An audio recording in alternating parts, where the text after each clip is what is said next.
In this chapter, we're going to learn how to create modules. Modules are files that contain Ruby code that we want to put into other Ruby programs.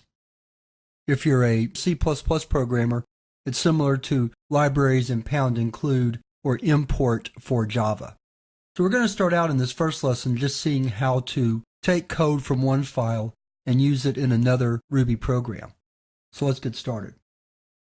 What we're going to do is we're going to create a file that contains a couple of functions for converting temperatures from Celsius to Fahrenheit and from Fahrenheit to Celsius. So let's do that first.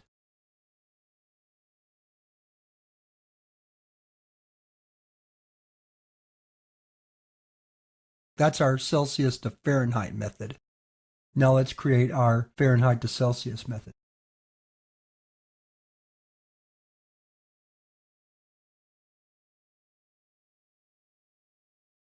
We can test them in the file before we actually use this file in another program, so let's do that real quick.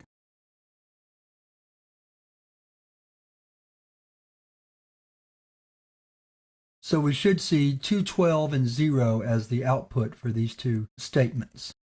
Let's see what happens here. 212 and 0. The output doesn't look all that good, but we're not trying to make the output good. We just wanted to test the functions.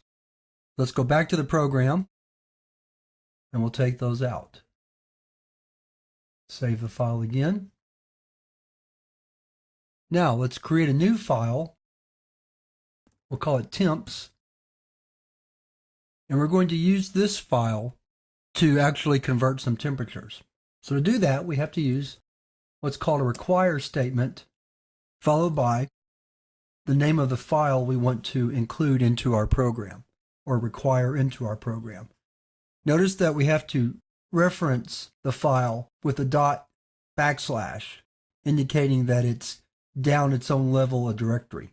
Once we do that, though, we can use the methods exactly as is. So we can write Fahrenheit to Celsius 212, Celsius to Fahrenheit 0. So let's save those. Bring our command prompt window up and type ruby temps.rb. And there's our two answers, 132.0.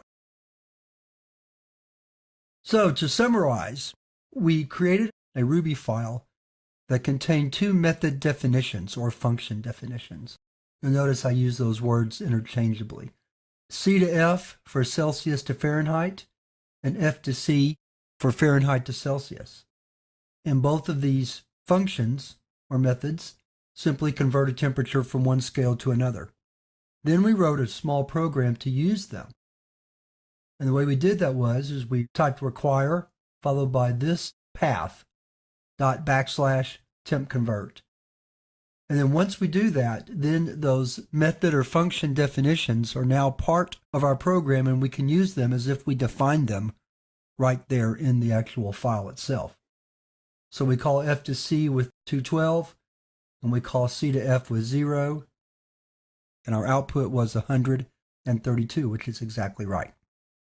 So that's how you add the definitions of a file into another Ruby program.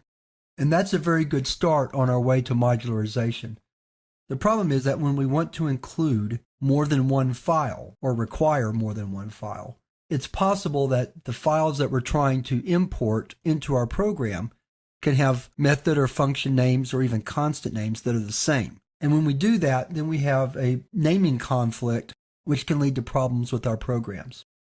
So the solution to that is to create something called a module, which will create a namespace for each set of methods and constants.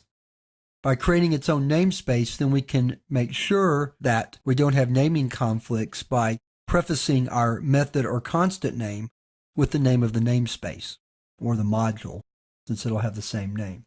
So in the next lesson, we're going to look at how to create modules and use those to prevent naming conflicts.